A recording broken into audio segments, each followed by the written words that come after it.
देखिए मैं अब आपको बैलेंस करना सिखा रहा हूँ। मैंने अभी आपको पिछले वीडियो में ये समझाया था कि हम बैलेंस क्यों करते हैं। अब मैं आपको बैलेंस करना सिखाऊंगा। देखो बैलेंस करने के ना अलग अलग तरीके हैं। जो ICSE बोर्ड है उसमें उन्होंने 2 तरीके फॉलो किए हुए हैं। एक ट्रायल एंड एरर है और एक दूसरा कोई तरीका है। मैंने उसकी स्टडी नहीं की थी, वो पहली बार देखा मैंने उसको, लेकिन मुझे कुछ खास नहीं लगा। वैसे एक बार बहुत पहले पढ़ा था। तो ट्रायल एंड एरर आपकी बुक के अंदर भी है। इस मेथड के अंदर होता क्या है कि पहले आप मेटल को बैलेंस करते हैं, फिर नॉन मेटल को बैलेंस करते हैं, फिर लास्ट में ऑक्सीजन को और फिर हाइड्रोजन को। लेकिन बच्चों को यही नहीं पता होता कि मेटल कौन है और नॉन मेटल कौन है, तो इससे गड़बड़ हो जाती है क्योंकि इतने एलिमेंट्स के बारे में उनको पता नहीं होता। तो वो ट्रायल एंड एरर कुछ ऐसे ही चलता है कि जैसे हाइड्रोजन 2 है तो यहाँ पे हाइड्रोजन को 2 कर दूंगा, वहाँ पे क्लोरीन 2 है तो यहाँ पे क्लोरीन को 2 कर दूंगा। मतलब तुक्का चला रहे हैं कि 2 लगाएंगे 4 लगाएंगे, बराबर करना है बस किसी भी तरीके से। याद रखना मैं इस तरीके को बस आपको दिखा रहा हूँ करके। ये वो तरीका है जो आपके आंसर को 2 सेकेंड में ला देगा, लेकिन ये वो तरीका भी है जो आपके 10 से 15 मिनट ले जाएगा एग्जाम में। अगर कोई कॉम्प्लेक्स इक्वेशन आ गई तो आप ये जो तरीका है जो मैं अभी करा रहा हूँ आपको, इसके ऊपर भरोसा मत करना क्योंकि पेपर का कुछ पता नहीं होता। क्वेश्चन अगर आया हार्ड कॉम्प्लेक्स तो आप फंस जाओगे। लेकिन मैं सिखा देता हूँ इस तरीके को, जल्दी जल्दी बताऊंगा, फिर मैं अपना तरीका बताऊंगा जिस पे आप रिलायबल, मतलब जो फॉर्मूला पूरी तरीके से रिलायबल है, ठीक है, भरोसे के लायक। देखिए इधर जैसे यहाँ पे हाइड्रोजन कितना है 2, यहाँ पे हाइड्रोजन कितना है 1, तो अब यहाँ पे 2 कर दो। आपको नहीं देखना metal non metal oxygen hydrogen, बच्चों को पता नहीं है ना। और मैं भी इस पे जोड़ नहीं दे रहा क्योंकि मुझे ये तरीका कराना ही नहीं है, मैं बस दिखा रहा हूँ आपको। अब यहाँ पे हाइड्रोजन कितना हो गया 2, यहाँ पे हाइड्रोजन कितना 2, क्लोरीन कितना हो गया 2, तो यहाँ पे भी क्लोरीन 2, हो गया बैलेंस, दोनों तरफ बराबर है, खत्म। नीचे देखो कहा ना 2 सेकंड में भी आंसर आएगा। लेकिन कई बार ऐसी इक्वेशन आ जाएगी जो आपको बहुत बुरी तरीके से फंसा देगी, वहां पे मेरा तरीका काम आएगा, हालांकि वो मेरा तरीका नहीं है। सोडियम कितना है यहाँ पे 1, यहाँ पे सोडियम कितना है 1, हाइड्रोजन कितना है 2, यहाँ पे हाइड्रोजन हो गए 3, 1 और 2 3, ऑक्सीजन यहाँ पे 1, ऑक्सीजन यहाँ पे 1, तो यहाँ पे हाइड्रोजन गड़बड़ कर रहा है। एक काम करता हूँ, यहाँ पे 2 है ना, तो यहाँ पे 2 से मल्टीप्लाई करता हूँ तो कितने हो गए 4, यहाँ पे 2 से मल्टीप्लाई करता हूँ तो यहाँ पे हाइड्रोजन कितने हो गए 2 और 2 कितने हो गए 4, हाइड्रोजन पूरा हो गया। लेकिन एक गड़बड़ हो गई, क्या सोडियम जो है वो 2 है तो यहाँ पे सोडियम 1 है तो इसको भी 2 बना दो। ऑक्सीजन कितना है 2, ऑक्सीजन यहाँ पे भी कितना हो गया 2, हो गया ना बैलेंस। इससे ट्रायल एंड एरर कह रहे हैं कि यहाँ 2 लगाओ यहाँ पे कम है, यहाँ पे 3 लगाओ यहाँ पे कम है, इस तरीके से, ठीक है। नेक्स्ट देखो, मैं दरअसल ना आप अभी तक जो मैंने इक्वेशन ली है वो छोटी ली है और बार बार मैं एक ही क्वेश्चन को बार बार पुट कर रहा हूँ ताकि आपको थोड़ा सा आप उसके साथ फ्रेंडली हो जाए। अब जैसे ना मैग्नीशियम और ऑक्सीजन, ऑक्सीजन कितना है 2, यहाँ पे ऑक्सीजन कितना है 1, तो क्या करना चाहिए 2 कर दो, कर दिया 2। लेकिन यहाँ पे मैग्नीशियम 2 हो गया तो अब यहाँ पे भी 2 से मल्टीप्लाई कर दो तो मैग्नीशियम भी 2 हो गया, तो मैग्नीशियम 2 मैग्नीशियम 2, ऑक्सीजन 2 ऑक्सीजन 2, ठीक है। तो ये है ट्रायल एंड एरर मेथड, ये आपके आंसर को 2 सेकंड में निकालेगा। जैसे अभी मैंने किया बहुत जल्दी जल्दी हो गए क्योंकि ये इक्वेशन मैंने इजी ली है, लेकिन कई बार काफी कॉम्प्लिकेटेड आ जाती है इक्वेशन जिससे आपको बहुत ज्यादा हैवी हो जाता है इसको सॉल्व करना। तो एक दूसरा तरीका है, उसके ऊपर मैं 6-7 क्वेश्चन कराऊंगा आपको इसी वीडियो में। अब लगातार उसको देखो, सीख जाओगे। थोड़ा सा हैवी लगेगा स्टार्टिंग में, लेकिन अगर आप सीख गए तो वो अपने एक स्पेसिफिक टाइम लेगा 3 मिनट या 4 मिनट, उसमें चाहे वो कितना भी डेंजरस क्वेश्चन हो चाहे वो कितना इजी क्वेश्चन हो, वो अपना 3 से 4 मिनट में आपका आंसर जरूर निकालेगा और एकदम सही निकालेगा। उस पर आप पूरी तरीके से भरोसा कर सकते हैं। तो अब इन्हीं क्वेश्चन को मैं उस वाले तरीके से करने के लिए जा रहा हूं। ABCD वाला तरीका कह देते हैं, मैं इस इक्वेशन को दोबारा लिखूंगा, उसको ABCD वाला तरीका कह देते हैं। देखिए जैसे आपके पास ये इक्वेशन है ना, तो जहां जहां पे आपको अलग अलग एलिमेंट दिखाई दे रहे हैं, जैसे रिएक्टेंट अलग अलग है तो यहाँ पे A नाम दे दो, यहाँ पे B लिख दो, यहाँ पे हालांकि मेरे नंबर आएंगे और यहाँ पे आप क्या लिख दीजिए C, ठीक है भाई C। अब आपको करना क्या होता है, यहाँ पे हर एक एलिमेंट का एक बॉक्स बनाओ। 4 हाइड्रोजन, यहाँ पे हाइड्रोजन है और फिर यहाँ पे कौन है क्लोरीन है, तो यहाँ पे लिखूंगा 4 क्लोरीन। बस 2 ही एलिमेंट है, एक क्लोरीन है और दूसरा हाइड्रोजन है।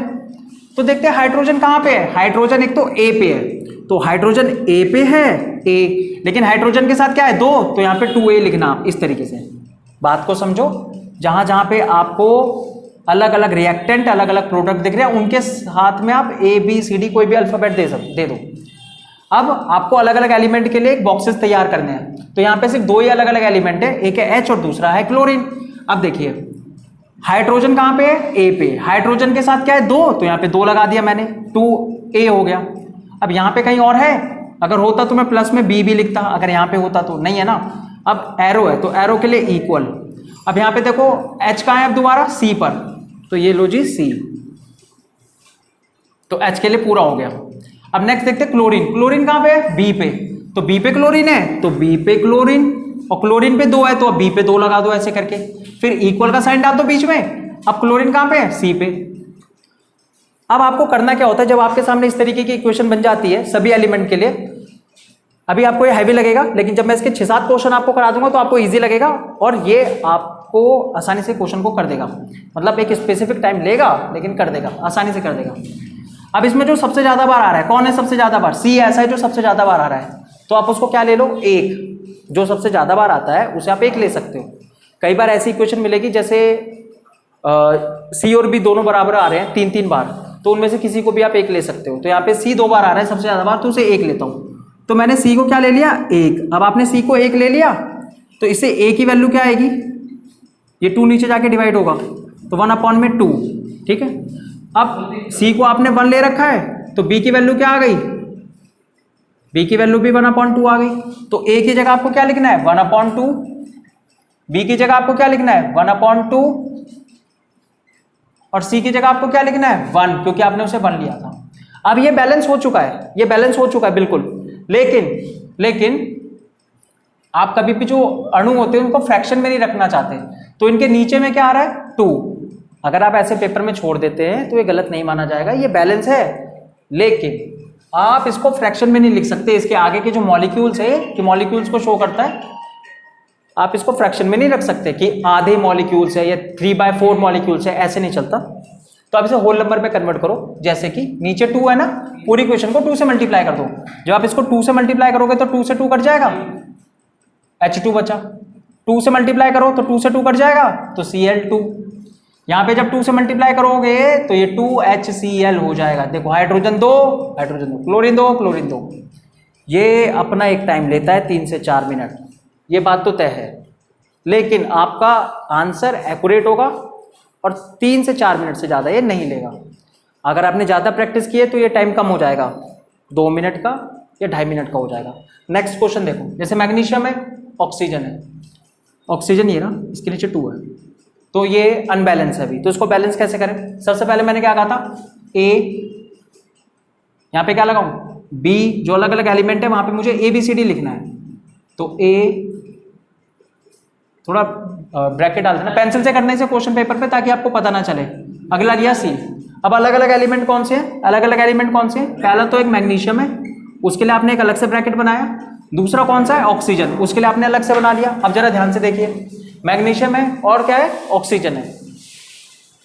मैग्नीशियम कहाँ पे है, A पर है, तो मैग्नीशियम A इक्वल, मैग्नीशियम यहाँ तो कहीं नहीं है ना, और अगर यहाँ पे होता तो मैं प्लस में B भी लिखता इसके साथ, लेकिन नहीं है। आप कहाँ सीधा C पे, तो बराबर में C, बराबर में C।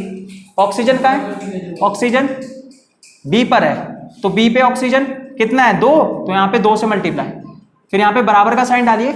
ऑक्सीजन यहाँ पे कहाँ है C पे, तो ये रोजी C।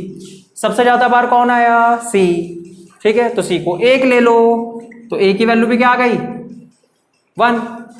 अब आपने C को क्या लिया था 1, तो B की क्या वैल्यू आ गई 1/2। ये बैलेंस हो गया। A की जगह मुझे क्या लिखना है 1, B की जगह मुझे क्या लिखना है 1/2, और C की जगह मुझे क्या लिखना है C की जगह 1, क्योंकि मैंने उसे 1 माना था। अब ये बैलेंस हो चुका है, लेकिन यहाँ पे प्रॉब्लम है, आप जो मॉलिक्यूल्स होते हैं आपके पास, आप उसे कभी भी फ्रैक्शन में नहीं शो करते। अब इसके नीचे क्या आ रहा है 2, पूरी इक्वेशन को 2 से मल्टीप्लाई कर दो, इसे 2 से मल्टीप्लाई करोगे तो 2mg, प्लस इसको 2 से मल्टीप्लाई करोगे तो 2 से 2 कट जाएगा। अगर मैं यहाँ पे 2 से मल्टीप्लाई करूंगा तो इधर 2 आएगा ना, तो 2 से 2 कट जाएगा, तो क्या बचेगा ऑक्सीजन सिर्फ, यानी O2। और यहाँ पे 2 से मल्टीप्लाई किया तो 2MgO। अब आप चेक कर लो, मैग्नीशियम 2 मैग्नीशियम 2, ऑक्सीजन 2 ऑक्सीजन 2, हो गया बैलेंस। अब बड़े बड़े क्वेश्चन लेता हूं मैं, ठीक है। देखिए मैं बार बार आपको क्यों कह रहा हूं कि इस तरीके को आप ध्यान से देखें। मैक्सिमम नंबर ऑफ टाइम आपका काम जो है वो ट्रायल एंड एरर मेथड से हो जाएगा, लेकिन पेपर में मान लो कभी क्वेश्चन अगर आ गया हैवी तो क्या करोगे आप? ये तरीका आपको हैवी लगेगा स्टार्टिंग में थोड़ा सा, लेकिन आप मेरी ये पूरी वीडियो देख लीजिए, उसके बाद उन क्वेश्चन को करना शुरू करना, एक बार देख देख के समझ समझ के, जैसा मैंने बताया था। अगर ये तरीका आप सीख गए तो ये सबसे बेहतरीन तरीके में से एक, मुझे तो लगता है कि सबसे अच्छा तरीका है, और मैं इसको सभी बच्चों को सिखाता हूँ। आप इसको सीखिए, ये अपना एक फिक्स टाइम तो लेगा, लेकिन आपके आंसर को बिल्कुल एक्यूरेट निकालेगा। ऐसा कभी नहीं होगा कि आपका एक क्वेश्चन छूट जाए बैलेंस करने वाला, और ये पेपर में आता जरूर है। तो देखिए क्या है, मैं आपके सामने कुछ क्वेश्चन लिखता हूँ। Fe, अभी मैं ईजी ले रहा हूँ थोड़े से, FeCl2 और सामने है FeCl3, इस तरीके से। उसके बाद आता है अगला क्वेश्चन, H2S प्लस Cl2, सामने आता है S प्लस HCl। ओके, इसका एक और क्वेश्चन लेता हूं मैं, उसको शायद बीच में करना चाहूंगा मैं, CaOH। इस तरीके का क्वेश्चन मुझे लेना था एक बार, क्योंकि बच्चे इसमें थोड़ा सा घबराते हैं। O3, इसको मैं बाद में लिख के करा देता हूँ क्योंकि फिर स्पेस नहीं बचेगा। तो आइए इसको फटाफट करते हैं। ध्यान से देखिए इसको करना कैसे है, ध्यान से देखिए। मैंने कहा था जितने भी रिएक्टेंट हैं उनके आगे में आप अल्फ़ाबेट लिख दीजिए, A B C, A B C, और ये रहा D। अब देखो लिख दिया आपने। अब अलग अलग एलिमेंट को उठाते हैं, जैसे 4 फेरस, फिर 4 क्लोरीन, बस इसमें 2 ही एलिमेंट है, एक फेरस है एक क्लोरीन है, ठीक है। यानी आयरन है और एक क्लोरीन है, इसको आयरन कहते हैं। अच्छा आयरन कहाँ पे है? ए पे, क्योंकि मैं आयरन के ग्रुप में हूं तो मुझे आयरन चेक करना है कहाँ पे है। तो एक तो ए पे है, फिर यहाँ तो नहीं है ना, अगर होता तो प्लस डाल के एक और लिखता, बी भी लिखता, लेकिन नहीं है। अब कहाँ है? सीधा सी पे, तो बराबर सी। क्लोरीन कहाँ पे? क्लोरीन एक तो बी पर है, क्लोरीन एक तो बी पर है, और क्लोरीन है कितना? 2, तो 2b लिखो इसे, बराबर क्लोरीन कहाँ पे है? सी पर, और वो है 3c। अब आप मुझे एक बात बताइए, सबसे ज्यादा बार कौन आ रहा है? ए आ रहा है या बी आ रहा है या सी आ रहा है? तो मुझे लगता है सी आ रहा है, 2 बार है, तो उसको 1 ले लो। तो अगर आपने सी को 1 ले लिया तो यहाँ पे 1, तो ए की वैल्यू भी क्या बन गई? 1। सी की जगह 1 रख दो, तो 2b इक्वल में 3, 2 नीचे जाके डिवाइड हो गया, तो कितना आया? 3/2। बस हो गया बैलेंस, यही है और कुछ नहीं। ए की वैल्यू क्या है? ए की वैल्यू है 1, बी की वैल्यू कितनी है? 3/2, और सी की वैल्यू कितनी है? 1, ठीक है। अब आपको भी पता है, मुझे भी पता है, मॉलिक्यूल्स कभी भी फ्रैक्शन में नहीं होना चाहिए। इसके नीचे क्या आ रहा है? 2, पूरी इक्वेशन को 2 से डिवाइड करो ताकि हट जाए, तो इसको 2 से मल्टीप्लाई करोगे तो 2Fe, प्लस इसको 2 से मल्टीप्लाई करोगे तो 2 से 2 कटेगा, तो 3Cl2 एरो, फिर यहाँ पे किससे मल्टीप्लाई करूं मैं? 2 से, तो 2FeCl3, हो गया बैलेंस। नेक्स्ट देखिए इधर, मैंने ABCD तो पहले डाल दिया इसमें। अब यहाँ पे एक हाइड्रोजन है, तो हाइड्रोजन के लिए एक कमरा बना दिया, सल्फर के लिए दूसरा बनाऊंगा, जितने भी अलग अलग एलिमेंट है, ठीक है, सल्फर के लिए। और फिर एक क्लोरीन आ रहा है इसके अंदर, तो 4 क्लोरीन, तो क्लोरीन 3 ही एलिमेंट है, हाइड्रोजन, सल्फर और क्लोरीन। अच्छा बच्चों को ना एक चीज जानने में बड़ी दिक्कत होती है, वो ये होती है, जैसे मैंने आपके सामने लिख दिया Cu, तो बच्चे इसको कहते हैं तो पूरा एक ही एलिमेंट है, कॉपर है, जो कि सही भी है। लेकिन अगर मैं आप उसके सामने ये लिख देता हूँ CO, तो वो कहते हैं ये कार्बन है और ये ऑक्सीजन है। तो आपको कैसे पता चलेगा कि ये दोनों एक साथ हैं, मतलब एक ही एलिमेंट है या अलग अलग है?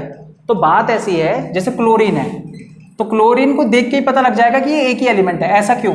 क्योंकि जिसका पहला लेटर कैपिटल हो और दूसरा लेटर स्मॉल हो, तो समझ जाओ कि ये एक ही है, एक ही एलिमेंट का नाम है। लेकिन अगर पहला लेटर भी कैपिटल और दूसरा लेटर भी कैपिटल, हालांकि मैंने इसको छोटा लिखा है तो इससे गड़बड़ हो जाती है, तो ये दोनों अलग अलग है, ये ऑक्सीजन है और ये कार्बन है, ये इसकी पहचान होती है। ठीक है, दिखाना, 1 मिनट, 1 मिनट बाद में फोन करता हूं मैं। तो इधर देखते हैं,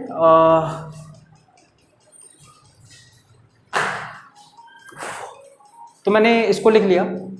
अब हाइड्रोजन कहां पे है? अब मैं हाइड्रोजन के ग्रुप में हूं, तो हाइड्रोजन कहां कहां है ये देखो, हाइड्रोजन है ए पर, तो ए कितने हाइड्रोजन? 2, तो यहां पे 2 लिख दिया। और यहां पे इसके साथ में कुछ और है क्या? नहीं है, तो छोड़ दो इसे। हाइड्रोजन और कहां है? सीधा डी पे मिल रहा है, तो डी लिख दिया जी, ये लो जी। सल्फर कहां है? ए पे, और सीधा बराबर, अब सल्फर कहां है? सीधा सी पे। क्लोरीन कहां है? क्लोरीन बी पर है, वो भी 2b, देखो ना क्लोरीन है कहां? बी पर, वो भी 2 2। अच्छा, क्लोरीन और कहां है? सीधा डी पर। तो इसमें सबसे ज्यादा बार कौन आ रहा है? मेरे को लगता है ए तो 2 बार आ रहा है, डी भी 2 बार आ रहा है, सी 1 बार आ रहा है, और बी भी 1 बार आ रहा है। अब ए भी 2 बार, डी भी 2 बार, किसी को भी एक ले लो आप। किसको लोगे? एक, बोलो बोलो बोलो, किसको लोगे? किसी को भी लो, हो जाएगा। मैं लेता हूं ए को, ए को 1 लेता हूं। हाँ, ए 2 बार था ना, तो मैं इसको अगर 1 लेता हूं तो डी की वैल्यू क्या निकल के आई? 2। डी की वैल्यू अब यहां पे 2 लिख दो, बी की वैल्यू 1, और ए की वैल्यू क्या आई थी अभी आपके पास? 1, वो मैंने ली थी, तो सी की वैल्यू क्या हो गई? 1 हो गया जी, बैलेंस हो गया जी। लिख देते हैं ए की वैल्यू कितनी है? ए की वैल्यू मैंने 1 ली थी, तो यहाँ पे 1। बी की वैल्यू कितनी निकल के आई थी फिर? 1। सी की वैल्यू कितनी आए? सी की वैल्यू, सी की वैल्यू, सी की वैल्यू, अरे सी की वैल्यू भी 1, डी की वैल्यू 2, डी की वैल्यू 2 आ रही है। चेक करें बैलेंस है कि नहीं, मुझे थोड़ा शक हो रहा है इसके ऊपर। हाइड्रोजन कितना है? 2, हाइड्रोजन यहाँ पर है 2, ठीक है। सल्फर कितना है? 1, सल्फर यहाँ पे 1, क्लोरीन यहाँ पे 2, क्लोरीन यहाँ पे 2, ठीक है, बैलेंस सही है। ठीक है, अब मैं थोड़े से बड़े क्वेश्चन लेता हूँ ताकि आपको समझा सकूं। ठीक है, तो अब मैं आपके सामने ऐसा क्वेश्चन लेके आऊँ, थोड़ा सा ये आपको कॉम्प्लिकेटेड लग रहा हो, डरावना लग रहा होगा। ऐसा मेरे साथ होता था, जब क्वेश्चन थोड़ा सा लगाता था ना मैथ्स में, जब मैं 8th में था, 9th में था, तो मैं उसको अटेम्प्ट ही नहीं करता था। मुझे लगता था भाई ये क्या चीज़ है। ऐसा सबके साथ होता है, ये दरअसल साइकोलॉजी होती है। अगर आप उसको करना शुरू कर देंगे ना तो आपका आंसर आ जाएगा, उससे डरिए मत, हालांकि आपको पहले से पता होगा। तो ये रिएक्टेंट है, तो इधर ए लिख दिया, इधर क्या लिखूंगा? बी, इधर सी, अंडरलाइन कर देता हूँ ताकि पता लगे कि मैंने अपने तरफ से अल्फ़ाबेट दिया है। और दूसरी तरफ मैंने क्या लिखा है?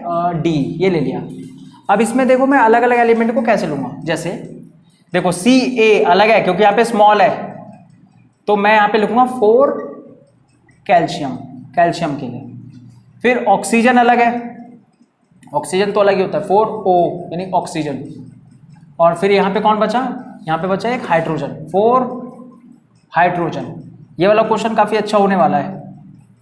ठीक है, अब अगर ऐसे ही क्वेश्चन आप हिट एंड ट्रायल मेथड से करने लगेंगे तो शायद हो जाए, लेकिन क्या पता वो बहुत ज़्यादा टाइम ले ले, इसीलिए मैं ये वाला तरीके पे ज़्यादा भरोसा करता हूँ। अब इसमें एक और एलिमेंट ऐसा जो बचा है वो है नाइट्रोजन, क्योंकि ऑक्सीजन में लिख चुका हूँ, हाइड्रोजन का भी एक तरीके से मैं घर बना चुका हूँ, कैल्शियम का भी हो चुका है, 4 नाइट्रोजन, 4 नाइट्रोजन। ठीक है, अब यहाँ पे जो एलिमेंट होते हैं वो वहीं पर ही होते हैं, ऐसे नहीं कि कुछ नया एलिमेंट हो जाएगा। तो ये भी क्या हो गया, नया लॉ बन गया मेरी तरफ से कि केमिकल रिएक्शन में कोई नया आइटम नहीं बन सकता। आइटम जब बनता ही नहीं तो नया आइटम कहाँ से बनेगा। हाँ, मजाक कर रहा था, ठीक है, मैं जानता हूँ, I am not very funny. तो देखिए मैं कैल्शियम की बात करता हूँ, तो कैल्शियम कहाँ पे है? ए पे। थक गया हूँ मैं। और कहाँ है कैल्शियम? यहाँ पर है क्या? नहीं है, तो बराबर का साइन। कैल्शियम कहाँ है? यहाँ पे सी पर। और कहाँ है कैल्शियम? यहाँ पे नहीं है। अच्छा, ऑक्सीजन कहाँ है? ऑक्सीजन है ए पर, ध्यान से करेंगे इसको। ऑक्सीजन है ए पे, लेकिन ऑक्सीजन है कितना? 2, क्योंकि जो ब्रैकेट डाल के 2 लगाई ये तो दोनों के लिए है, हाइड्रोजन के लिए भी और ऑक्सीजन के लिए भी। तो ये 2 किसके पास चला गया? ठीक है, माफ करना जब मैं ज़्यादा थक जाता हूँ तो पागल हो जाता हूँ। हाँ, क्या करूँ, 2A हो गया। और कहाँ है भाई ऑक्सीजन? ऑक्सीजन एक बी पर है, ये देखो, शानदार, वाह। तो ऑक्सीजन 3 बी पर, तो 3B। और कहाँ है ऑक्सीजन? एक सी पर है, कितने हैं? 6। ये वाला 3 भी इसका और ये 2 भी इसका, तो मल्टीप्लाई कर दो, 3 दूनी 6। तो एक तो ये कहां पर है, सी पर, वो भी 6C के साथ आएगा क्योंकि 6 ऑक्सीजन है इस बार। नेक्स्ट एक डी पर है, एक ही है डी पे इस बार, लेकिन प्लस में डी। तो बनी है तगड़ी इक्वेशन। इसको मैं थोड़ा सा यहां पे लिख देता हूं। क्या रह गया था, हाइड्रोजन रह गया था, 4 हाइड्रोजन। ठीक है, तो ये देखो इसकी ऑक्सीजन की किस तरीके से इक्वेशन बनी। आप एक बार इसको दोबारा करके देख सकते हैं। अच्छा एन कहां पे है, एन एन एन बी पर है सिर्फ। ठीक है, और वहां पे 2 2 है, ये जो 2 है ये इन दोनों का, इसका भी और इसका भी, तो 2C हो गया।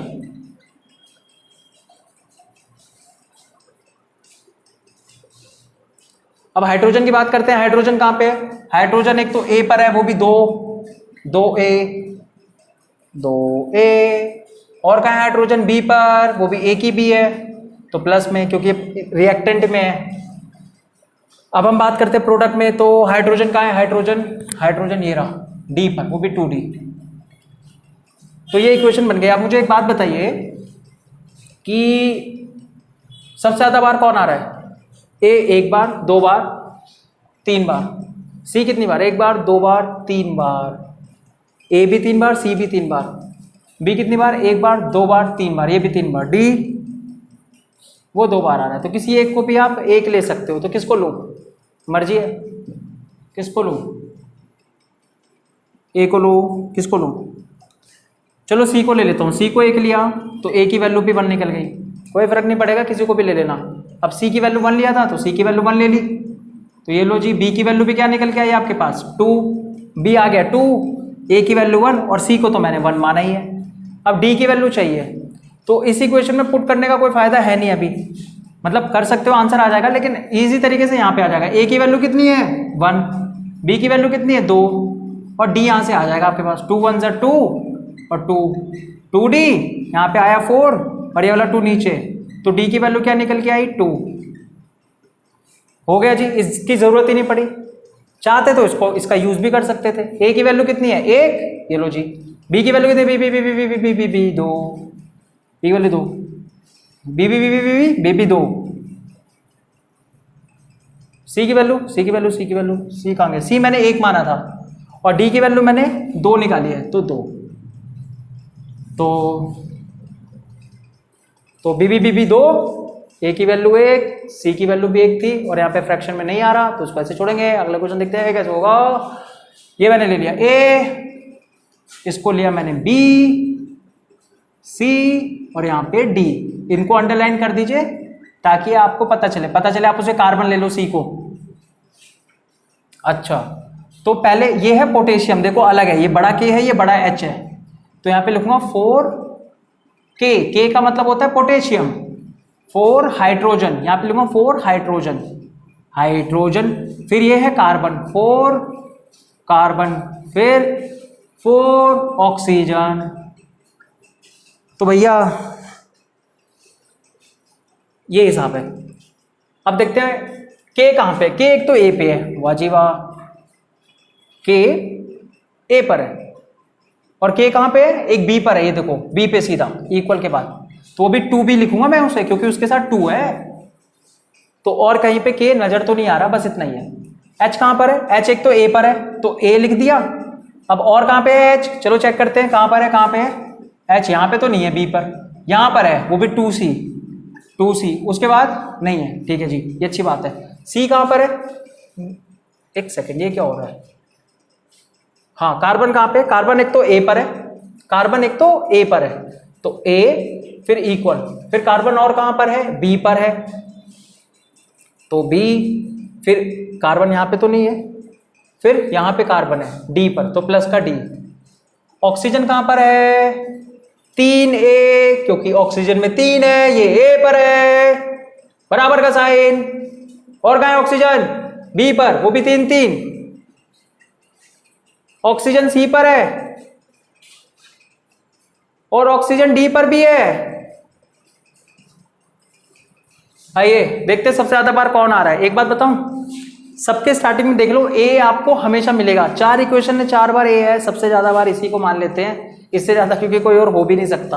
अगर कोई बराबर हो गया तब भी हम ए को ले सकते हैं, तो आइए ए को लेता हूं मैं 1, तो 2B 1/2, बी की वैल्यू है 1/2। ओके, अब बी की वैल्यू आ चुकी है आपके पास, ए की वैल्यू है, ए की वैल्यू कितनी है 1, ए की वैल्यू है 1, ठीक है।